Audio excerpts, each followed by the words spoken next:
Here's how I rank and prioritize what I do with the walls when I'm setting up an Airbnb or I want a property to really stand out from the competition. So number one is going to be custom murals like this one, or like this, where we literally painted the entire backyard retaining wall. And murals are going to be really expensive, so I try and keep it to only one or two per property. And I always make sure that whatever I'm going to mural is definitely going to show up in one of my top 5 main cover photos. Second after that is going to be wallpaper like these.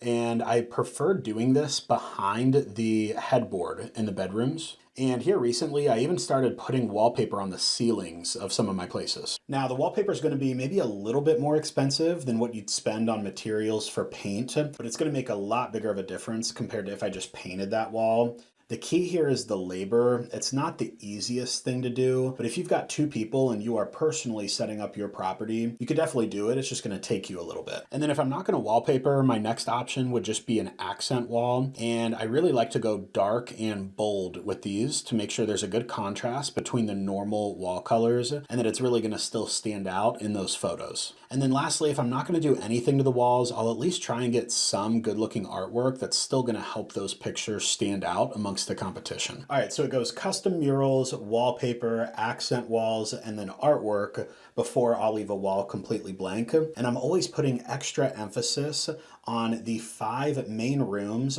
or walls that I know are going to be showing up in my top 5 main cover photos. So I'm first figuring out, hey, what am I going to really ask this photographer to capture and make stand out in my pictures? And then I'll backtrack my way into what walls need covered. And then I'll just use whatever I have in my budget for that property to determine what all I can do in that order.